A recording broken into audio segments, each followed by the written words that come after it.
They say cemeteries are for the dead, but I swear, when I stepped past those rusted gates for the first time in nearly 20 years, something in there was breathing, watching. I hadn't meant to go back. Not really. I was just passing through the old town for a couple of days, killing time between contracts, and something pulled at me. Maybe it was boredom, maybe it was memory, or maybe something else. The sky was a flat gray when I parked across the street, the same cemetery I used to pass every day on the way to school. Back then, it was just background noise, a place for people with time to remember. I never imagined I'd walk through it as someone being remembered. But that day, I felt like the walls of the place knew my name. The gate creaked open with a groan that echoed down the path. Gravel crunched under my boots. Everything was overgrown. Wild grass, twisting vines, weeds strangling the fences around forgotten plots. It didn't feel like a resting place. It felt neglected, abandoned, haunted. I walked for a while, not really knowing where I was going, just letting my legs guide me. Then I saw it. A headstone, slightly cracked, sunken at the edges. The name etched into it pulled something out of the dark corners of my mind. Marcus Hale. The face came to me like a flicker. Pale kid, always in the back of the room, always alone. We weren't friends, barely talked. He was the type everyone either forgot or quietly avoided. Rumors said he was weird, into strange things. I didn't care enough to remember the details. But his name, yeah, I remembered that much. I was about to walk past when I saw it. Something glistening, fresh. I leaned in closer, and that's when my blood turned to ice. Scrawled across the top of the headstone, in thick, jagged streaks of deep red, were the words, "I will not leave you. You deserve this." It looked wet, like it had been written just minutes before I arrived. The letters were shaky but full of rage. I blinked, took a step back, looked around. Nothing. No kids, no pranksters, no wind. Just rows of graves and deafening stillness. I stood frozen, my heart pounding in my ears. My fingers twitched at my sides like they were trying to tell me to run before my brain could catch up. Then I did. I turned and sprinted back through the path I barely remembered walking. I didn't stop until I reached my car. Even then, my hands were shaking so badly I struggled to get the key in the ignition. I didn't look back. The whole drive home I kept telling myself I was just tired, that I hadn't actually seen what I thought I saw. Maybe it was vandalism, a trick of the light. But when I got inside, when the door closed behind me, I felt it, like something followed me. A pressure in the air, a chill that clung to my clothes, a whisper that didn't come from anywhere, but still rang in my skull. I haven't slept since. I keep checking over my shoulder. Lights flicker for no reason. The house feels wrong. And deep down, under all my excuses and denial, I know the truth. I didn't just visit that grave. I invited something back. And whatever it is, it doesn't plan to leave. I told them. I told my friends about the grave, the writing, the blood, the feeling. I spilled it all over a group chat the next morning, half hoping someone would take it seriously, half hoping someone would talk me out of it. But they laughed. "Dude, were you high?" Sounds like sleep deprivation. Classic stress hallucination. Go take a nap, Edgar Allan Poe. I laughed along, pretended it didn't bother me. But inside, I felt like something vital had snapped. They thought I was joking, that I needed a break. Maybe I did. I hadn't been sleeping, that was true. But this wasn't sleep deprivation. It wasn't stress. It was something else. The first thing I noticed was the creaking. That night, I heard it coming from the hallway. A slow, deliberate groan of floorboards, like someone walking barefoot down a path they knew too well. I live alone. I froze in bed, holding my breath, every hair on my arms standing up like antennae. I told myself houses creak. It's normal. Old pipes, settling foundation, blah blah blah. I even Googled it to reassure myself. Then came the breeze.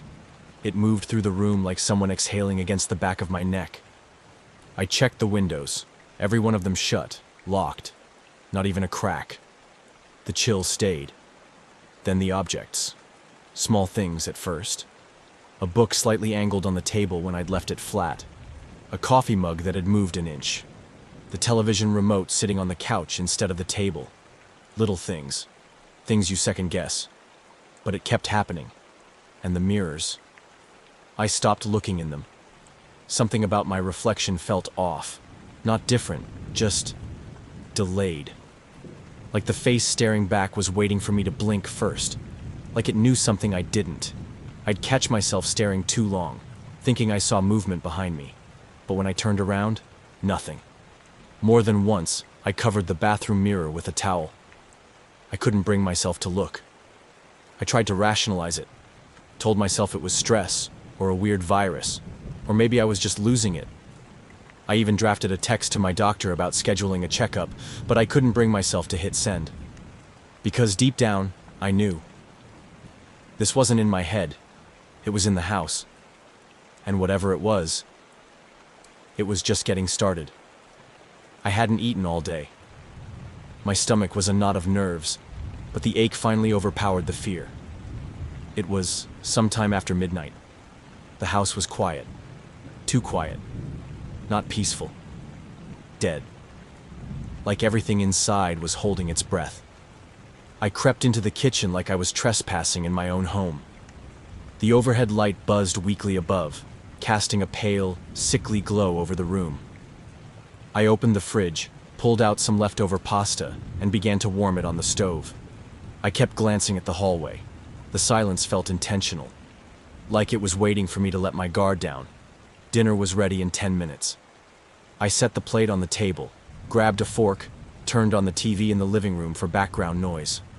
Anything to fill the silence. That's when it happened. The power cut out. Not a flicker, not a dimming. Just gone. Pitch black swallowed everything. The hum of the fridge, the TV, even the buzz of the ceiling light vanished in an instant. For a split second, I couldn't move. My breath caught in my throat like it had been yanked by a hook. Then, the power snapped back on, and the kitchen was not the same. My plate of pasta was gone. In its place sat a twisted, wet pile of something dark and unnatural.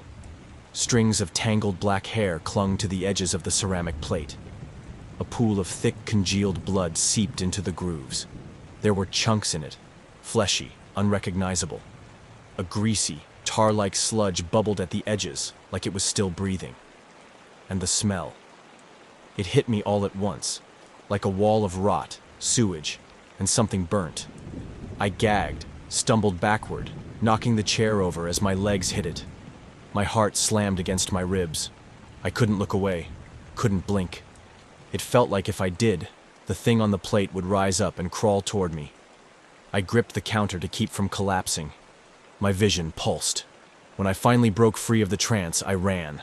I didn't clean anything, didn't turn off the stove. I just ran to my bedroom and locked the door behind me. I didn't sleep that night. I just sat in the corner, waiting to hear footsteps, or worse, chewing. I didn't go back into the kitchen for 2 days. I kept the door shut and sealed with a chair like that would somehow keep the memory out.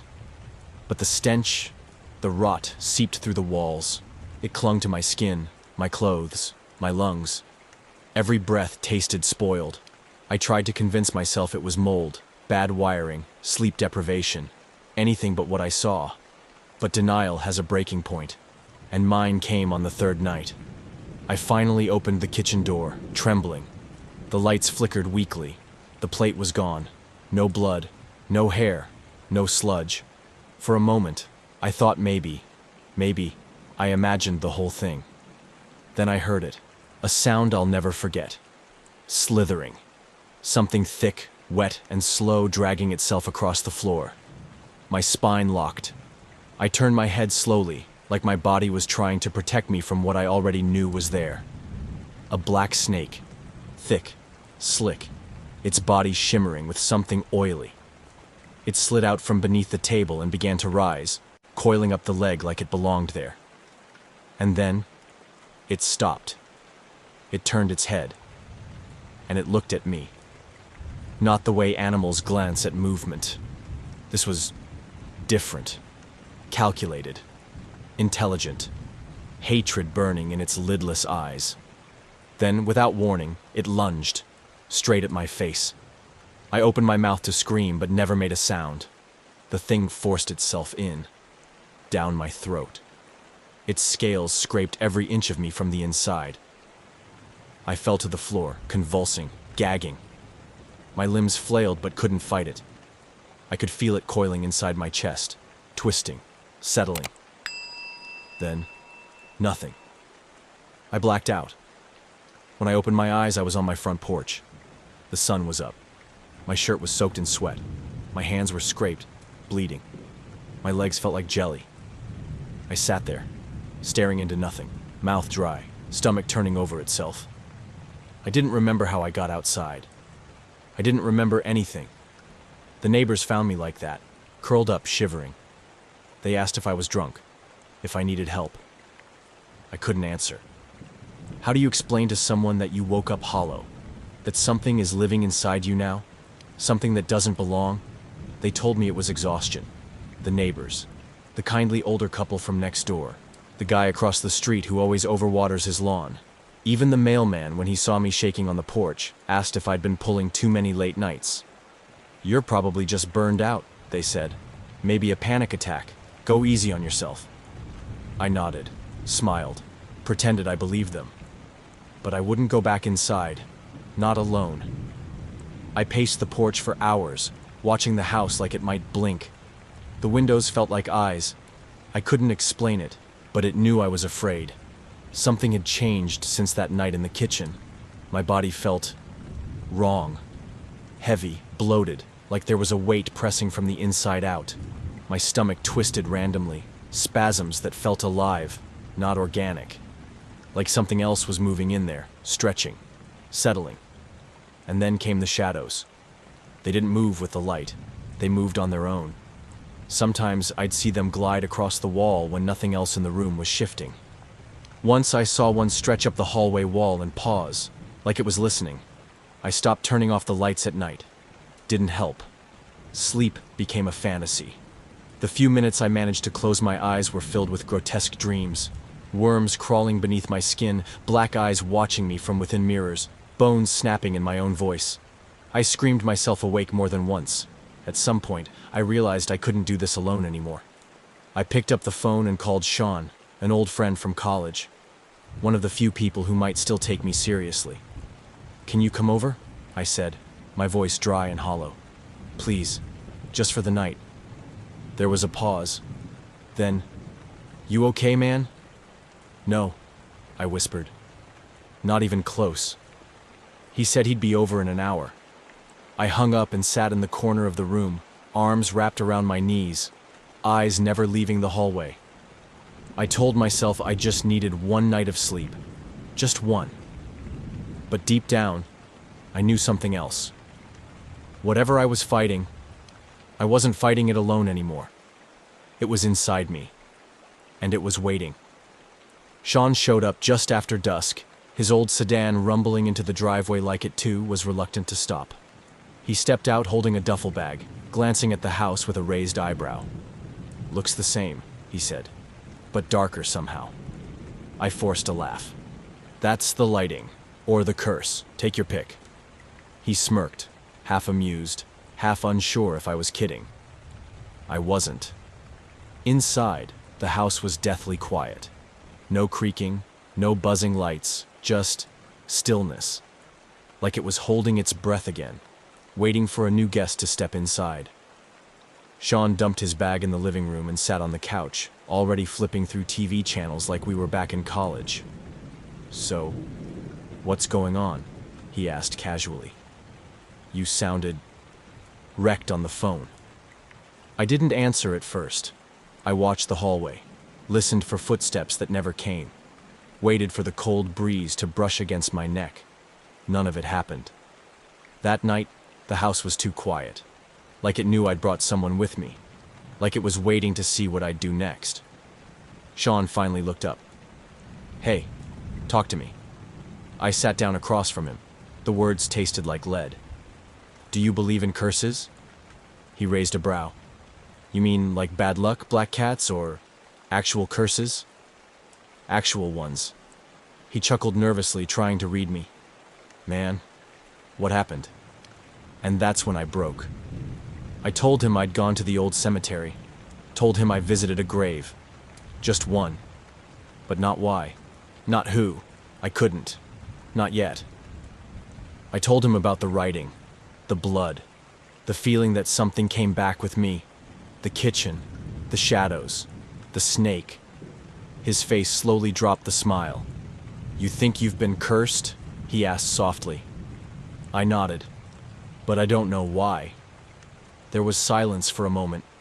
Then Sean leaned forward, voice steady but quiet. "Okay. Then we figure it out. I'll stay. We'll look into it together. Whatever this is, you're not alone anymore."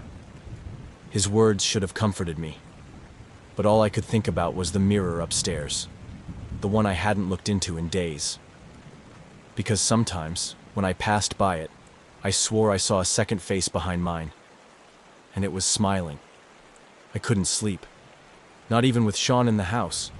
He'd passed out around 3 a.m. on the couch with a baseball bat in one hand and a blanket around his shoulders, still halfway convinced this was all in my head. But I knew. And I knew where I had to go. I left before sunrise, the sky still a bruised purple. The town was silent, the roads empty, as if the world was waiting too. The cemetery gates groaned open for me again, like they'd never truly closed. The path was more familiar this time. My feet found the way even before my eyes did. The grave was waiting. Marcus Hale. Same cracked stone, same crooked lean, but no message this time. No blood, no threat, just silence and memory. It hit me like a storm, not all at once, but in slow, bitter flashes. Marcus wasn't some vague kid from school. He was me. Or he could have been. The quiet one, the loner, the weird kid. But the thing is, it wasn't just that others laughed at him. I did too. Mocked the way he talked, laughed at his clothes, looked away when others shoved him into lockers. And there was one day, I remembered it now with perfect, brutal clarity, when I snapped. Marcus had tried to talk to me after gym class. Just a simple question. And I lashed out. I shoved him, called him names, told him no one wanted him around. I wasn't trying to be cruel.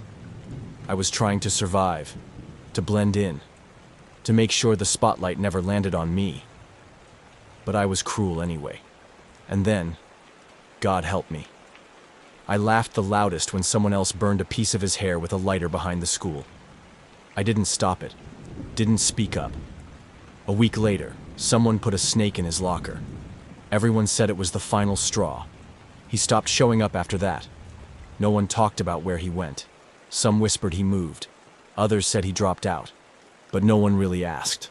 Not until I stood here, years later, staring at the grave of a boy I helped bury without ever touching a shovel. The message in blood wasn't from something else. It was from him. I will not leave you. You deserve this. Not because he cursed me, but because guilt never leaves quietly. I dropped to my knees in front of the stone. "I'm sorry," I whispered. I didn't know. I didn't want to know. The air shifted, just slightly. Not colder, not heavier, just different. Behind me, the wind rustled the trees. I thought I heard footsteps, but when I turned, there was no one. Only silence. Only truth. I don't know if the curse is lifted. I don't know if I'll ever feel normal again. But for the first time in weeks, the shadows didn't follow me home. The mirrors were quiet, and I slept. Just a little. Just enough.